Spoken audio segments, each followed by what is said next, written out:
Continuando, vamos a ver ahora lo que es el tema 26, la atención del paciente politraumatizado, ¿no?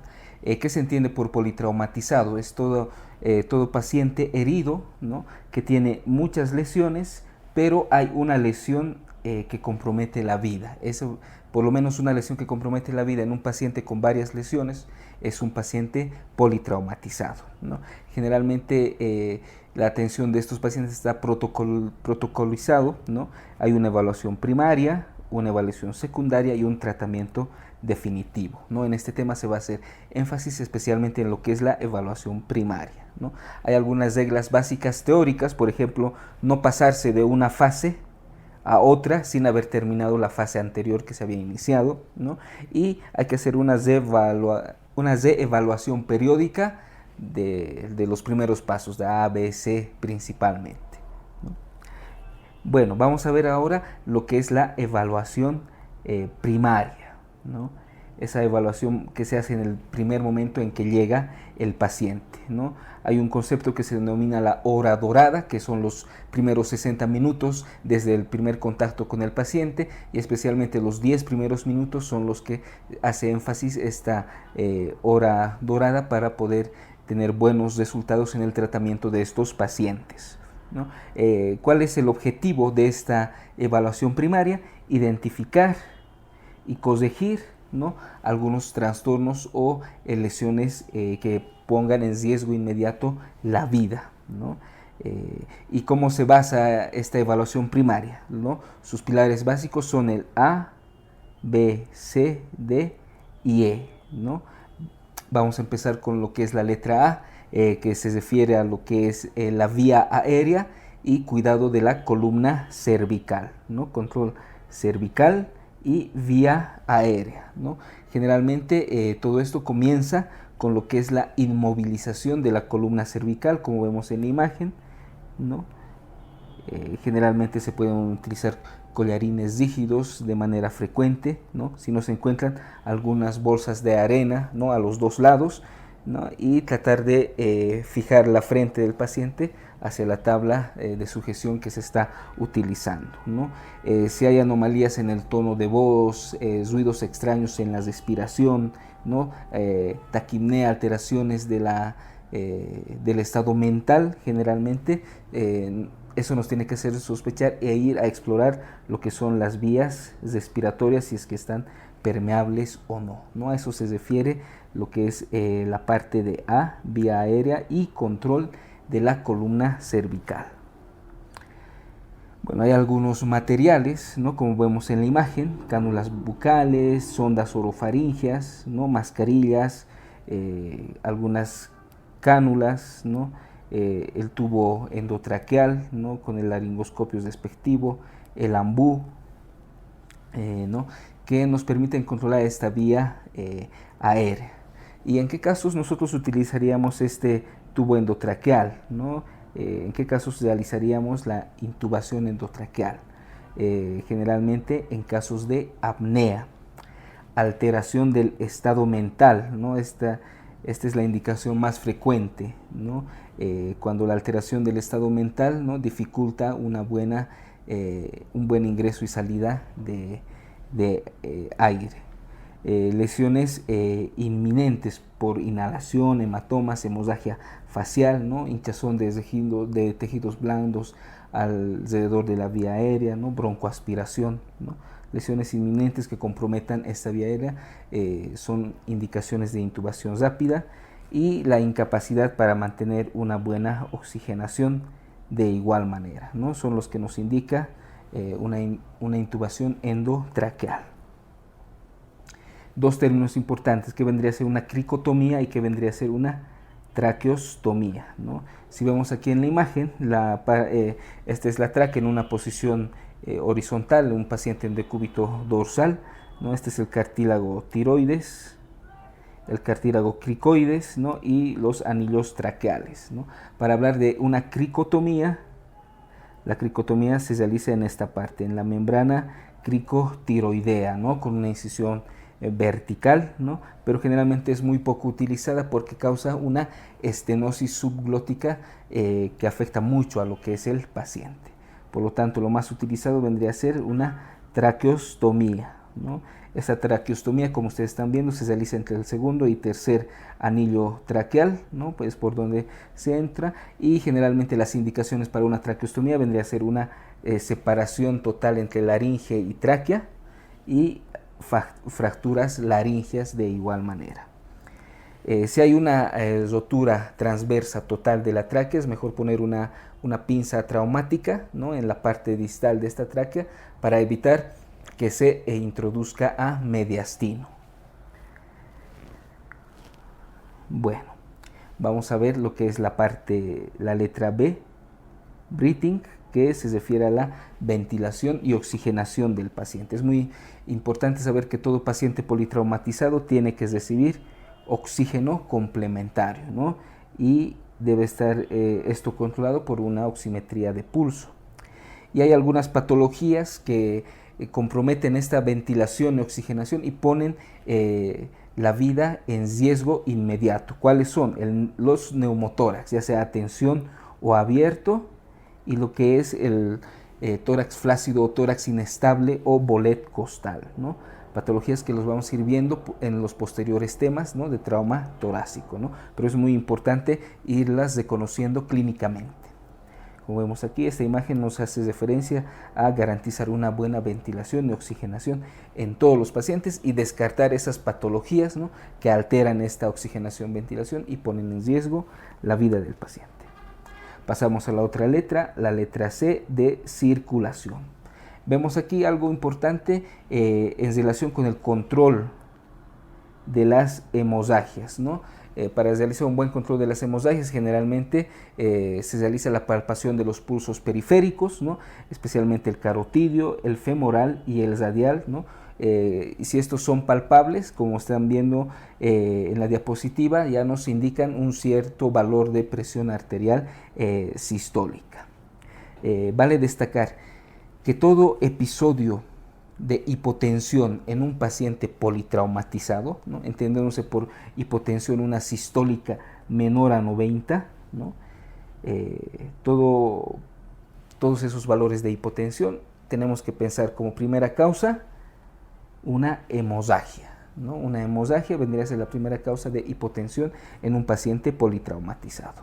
Para tratarlo, generalmente como mínimo 2 vías periféricos de calibre ancho, ¿no?, bránulas número 16, por ejemplo, se utilizan, y aparte de poder poner lo que son esas de animación líquida, ¿no?, en estos pacientes, también nos sirven para muestras sanguíneas, para ver la cantidad de hematocrito, sacar el grupo sanguíneo del paciente, ¿no? Y generalmente esto se hace en un mismo momento. Los lugares que más se utilizan, ¿no?, para colocar estas vías, pues, son generalmente a nivel de ingle y tobillo, porque generalmente esos lugares no dificultan los procedimientos de reanimación que se están haciendo en ese mismo instante, ¿no? En caso de no poderse localizar una vía periférica, se puede llegar a lo que es la venodisección, ¿no? Una de las más utilizadas en politraumatizados es la vena safena, ¿no?, por ese mismo hecho de no intervenir en los procedimientos de reanimación, ¿no? Y esta se encuentra a nivel del maleolo interno, 1 centímetro adelante y encima de este maleolo interno. Es muy importante la realización de catéteres venosos centrales, ya sea para medir la presión venosa central, descartar taponamientos cardíacos mediante la medición de valores, ¿no?, que permite esta cateterización. En algunos pacientes, como los niños, por ejemplo, menores de 6 años, tenemos otra vía que se puede utilizar, ¿no?, para ver esta parte de la circulación, ¿no? Es la vía intraósea, ¿no? Utilizando una aguja intraósea se busca generalmente la parte proximal de la tibia o ya sea la parte distal del fémur, ¿no? Pero es una vía que nos permite también la deposición de líquidos, ¿no?, y garantizar la volemia del paciente. Si hay hemorragias externas, ¿cómo se las controla? Generalmente con compresión manual directa, ¿no?, con un apósito grande. De cualquier manera, si hay lesiones penetrantes, también pueden usarse un dedo enguantado, presionando directamente, ¿no?, Se debe valorar mucho el uso o no del torniquete, porque es riesgo de lesión nerviosa vascular, ¿no? Incluso muscular, y el uso de suturas para las heridas superficiales. Son algunas formas de controlar externamente estas hemorragias, ¿no? Y de igual manera, en la letra C de circulación existen algunas lesiones que comprometen inmediatamente la vida. ¿Cuáles vendrían a ser estas? El hemotórax masivo, el taponamiento cardíaco, el hemoperitoneo pasivo, esto a nivel abdominal, ¿no? Y las fracturas pélvicas inestables, ¿no? Pues causan mucha hemorragia retroperitoneal principalmente, ¿no? Estas de igual manera se los va a ver en lo que es traumatismos torácicos, abdominales, ¿no? Y las fracturas de pelvis inestables. Las fracturas que nos ayudan en esta parte de la letra C son las radiografías de tórax, pelvis y la ecografía dirigida, ¿no? al trauma, la ECOFAST. Bueno, dentro aún de esta letra C, tenemos que nosotros saber identificar cuando el paciente está en shock o choque, ¿no? Y cómo empezamos a realizar esa reanimación con líquidos, ¿no? Generalmente, ¿cuál va a ser la clínica de un shock? Especialmente el shock hipovolémico, que es el primero que tenemos que pensar a causa de una hemorragia en un paciente politraumatizado. Será la taquicardia, la taquipnea, alteraciones en el estado mental, ¿no? Mucha sudoración y la palidez en estos pacientes, ¿no?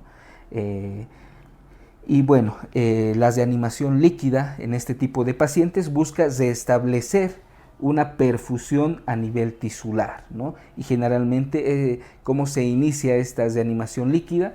Con 2 litros en los pacientes adultos y unos 20 ml por kilogramo peso en los niños, ¿no? Pero en los adultos especialmente 2 litros, ¿no? Y se utiliza generalmente una solución cristaloide isotónica que vendría a ser el Zinger lactato. Si nosotros iniciamos esta reanimación líquida, pero el paciente sigue hipotenso, eso vendría a ser un estado de hipotensión persistente, ¿no? Entonces esto ya hace que nosotros repitamos la dosis de esa reanimación líquida, generalmente una vez en los adultos, y repetir esa dosis de reanimación líquida dos veces en el niño antes de nosotros transfundir un concentrado de hematíes, ¿no? Entonces es muy importante esta reanimación líquida. En caso de no responder a una hipotensión persistente, repetimos la dosis una vez en los adultos, 2 veces en los niños, y luego recién vemos la transfusión de concentrado de hematíes, ¿no? Y la respuesta que tenemos que buscar, ¿no? es lograr la diuresis del paciente, ¿no? Controlar su diuresis. ¿Por qué? Generalmente lograr la diuresis en un paciente politraumatizado ya nos indica que hay una buena perfusión sanguínea orgánica adecuada, ¿no? Y generalmente en adultos el valor es de 0,5 ml kilogramo hora, y en los niños es de 1 ml kilogramo hora, ¿no? Esto se controla mediante una sonda Foley generalmente. Habíamos dicho que clínicamente hay varios signos, ¿no? Taquicardia, taquipnea, etc. Vale destacar que la taquicardia es el primer signo que aparece en un shock hipovolémico a causa hemorrágica, ¿no? Y bueno, esto hay que valorarlo especialmente al atender pacientes deportistas o que estén tomando beta bloqueantes, porque generalmente pueden tener, en vez de taquicardia, valores normales, o simplemente la frecuencia cardíaca no se eleva en estos pacientes. La presencia de una bradicardia más una hemorragia grave ya es un signo ominoso, ¿ya? ¿Por qué? Porque nos indica que va a haber un colapso vascular inminente que puede aparecer en cualquier momento. Entonces, bradicardia con una hemorragia grave incontrolada es un signo ominoso. Si el volumen sanguíneo disminuye de un 30% generalmente, ya se empieza a dar la hipotensión, ¿no? Bueno, y si nosotros realizamos esa reanimación líquida, ¿no? Anteriormente con Zinger lactato, unos 2 litros en el adulto, etcétera, vamos a poder observar 3 tipos de pacientes. Pacientes que responden a esta terapia, ¿no? Y generalmente en estos pacientes que responden, ¿no? hay una estabilización, ¿no? Y nos permite buscar la causa que ha originado. Pero también hay pacientes que responden transitoriamente, solamente al inicio de esta deposición líquida, ¿no? Y luego se van empeorando, ¿no? Y hay otros pacientes que no responden a esta reanimación líquida. En estos pacientes que no responden es donde se encuentra ese estado de hipotensión persistente, ¿no? Y esto nos tiene que indicar que buscar la causa en ese mismo momento y detectarla lo antes posible. Bueno, y vamos a hablar ahora de ese dato, la hipotensión persistente, ¿no? Este estado de hipotensión persistente requiere un tratamiento oportuno, ¿no? Y generalmente la causa de este estado son los estados de shock, especialmente el shock hemorrágico o hipovolémico, el shock cardiogénico, el shock neurogénico y séptico, que seguramente lo van a ver en la parte de cardiología, ¿no? Pero vamos a hacer énfasis en dos tipos principales, el shock hemorrágico y el shock cardiogénico. En el shock hemorrágico hay mucha hemorragia, por lo tanto las venas del cuello van a aparecer colapsadas, la presión venosa central de igual manera va a estar disminuida, menor a 5 centímetros de agua, ¿no? Y la causa va a ser esa, una hipovolemia, mucha hemorragia. ¿Qué estudios nos van a servir, ¿no? Para poder detectar esto? Un ecofaz, especialmente en la parte abdominal, una radiografía de tórax, una radiografía de pelvis, ¿no? Y ahí de cualquier manera averiguar el grupo sanguíneo del paciente. Cirugía inmediata, ¿en qué casos? En casos de hemotórax masivo, trauma abdominal que tengan lo que es el neumoperitoneo. Y el shock cardiogénico, pues buscar alguna causa cardíaca, ¿no? Alguna diferencia entre shock cardiogénico y shock hemorrágico vendría a ser, por ejemplo, que en el shock cardiogénico las venas del cuello van a aparecer dilatadas y la presión venosa central de igual manera va a estar elevada, mayor a 15 centímetros de agua. O sea, hay que descartar algunas causas como neumotórax a tensión, el taponamiento pericárdico, contusión directa cardíaca, un infarto agudo de miocardio, una embolia gaseosa, ¿no? La embolia gaseosa se da por una lesión bronquio venosa, ¿no? Donde aire entra al conducto bronquial, ¿no? De esto va a pasar a la parte de las venas pulmonares, ya estamos en corazón izquierdo, ¿no? Y ese aire va a pasar de la aurícula izquierda por las venas pulmonares al ventrículo izquierdo, a la aorta, y el aire puede llegar a las arterias coronarias y nos da esa embolia gaseosa, ¿no? El shock neurogénico y séptico generalmente ya lo van a ver en la parte de cardiología. Bueno, heridas por arma de fuego, ya sea en lo que es el tórax o en el abdomen, ¿no? Generalmente se utilizan radiografías, ¿no? Que la parte radiopaca nos va a mandar los sitios de la herida, especialmente la trayectoria y los fragmentos que son característicos de estas lesiones, ¿no? La bala, ¿no? Que se encuentra alojada, si se encuentra alojada en la parte corporal, generalmente no debe ser retirada, solamente se debe retirar en quirófano. Hay indicaciones claras de cirugía, ¿no? En este tipo de lesiones, especialmente cuando hay un hemotórax masivo acompañado de hipotensión o hay líquido intraperitoneal detectado por una ecofast. Y en pacientes donde no sabemos si operar o no, por ejemplo, y tengan aún una hipotensión persistente, ¿no? Se debe buscar aún unos 5 sitios claves, por ejemplo, el cuero cabelludo, el tórax, el abdomen, la pelvis y las extremidades para descartar lesiones en esas regiones. Bueno, si la ecofast, ¿no? Que generalmente ayuda mucho en los servicios de urgencia, es negativa, ¿no? Se les realizará, como vemos en la imagen, una punción de la cavidad peritoneal, especialmente para detectar hemorragias intraabdominales, ¿no? Y tenemos aquí algunos valores donde varias fracturas, ¿no? Nos indican una pérdida aproximadamente en ml de sangre, ¿no? Y vale destacar, por ejemplo, que las fracturas de pelvis son las que más sangre pierden, aproximadamente unos 1000 ml. Y en segundo lugar, las que más hemorragia producen son las fracturas de fémur, ¿no? Entonces, la de pelvis pierde unos 1000 ml. ¿no? Una presión arterial sistólica aceptable para entrar a una cirugía vendría a ser una sistólica mayor a 90 milímetros de mercurio, y si es posible hacer una monitorización electrocardiográfica del paciente politraumatizado.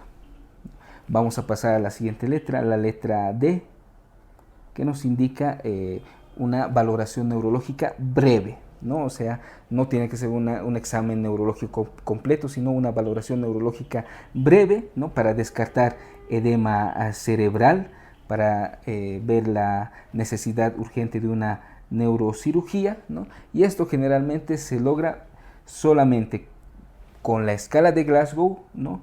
Y viendo las características de la pupila, ¿no? Y algunos reflejos básicos de estas pupilas. Si recordamos la clasificación de Glasgow, nos indicaría una lesión encefálica que se puede clasificar entre leve, moderada y grave, ¿no? Leve entre 13 a 15 puntos, moderada de 9 a 12 y grave menor a 9 puntos, ¿no? Generalmente hay que hacer una intubación, ¿no? En muchos pacientes, y se utiliza los relajantes musculares, ¿no? Para facilitar esta intubación. Entonces, la valoración neurológica se debe de hacer antes de poner esos relajantes musculares, antes de estos relajantes musculares, ¿no? Para obtener datos fidedignos.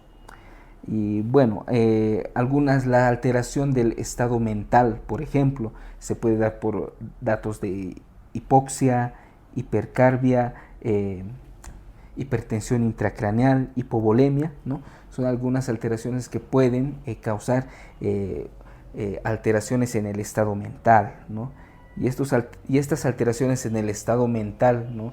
Que es un dato neurológico, nos tiene que hacer volver a revalorar los primeros pasos, el A, B, C, ¿no? En este paciente, y nos tiene que hacer pensar, o por lo menos hacer descartar, una lesión en el sistema nervioso central. Por lo tanto, el estado mental en el paciente es muy importante valorarlo.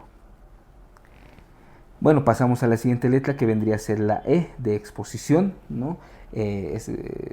Desnudar completamente al paciente, exponerlo totalmente, ¿no? Y prevenir lo que es la hipotermia. ¿En qué momento se debe hacer esta letra E de exposición? Al final de la evaluación primaria, o puede ser antes de la evaluación secundaria. Es muy importante en esta seguir evaluando los primeros pasos, A, B, C, D, E, y ver si los procedimientos que se han hecho, ya sean diagnósticos, estén correctos, ¿no? Como vemos aquí en la imagen, ¿no? Se hace una exposición total, ¿no? Quitando toda la ropa a lo que es el paciente, para poder observar lesiones, simetrías corporales, movimientos respiratorios, lesiones, etcétera, ¿no? Para que no pase nada desapercibido, ¿no? Y hay 3 radiografías que generalmente siempre se van tomando al paciente en ese mismo momento, es decir, radiografías con un equipo portátil. Ahí tenemos la radiografía lateral de cuello, la radiografía anteroposterior de tórax y la radiografía anteroposterior de pelvis. Son esas 3 radiografías que tienen que estar en todo paciente politraumatizado, ¿no? Vale destacar que en la radiografía lateral de cervix, ¿no? Se buscan esos arcos, ¿no? Como se puede ver en la imagen que estoy remarcando, esos arcos que se forman con el borde anterior de los cuerpos vertebrales cervicales, con el borde posterior, ¿no? Después de las láminas y por el vértice de las apófisis espinosas, ¿no? Entonces, son arcos que tienen que ser simétricos sin ningún desplazamiento. Y bueno, en esta etapa también se tiene que valorar el uso de sonda nasogástrica y sonda vesical, ¿no? en esta evaluación primaria.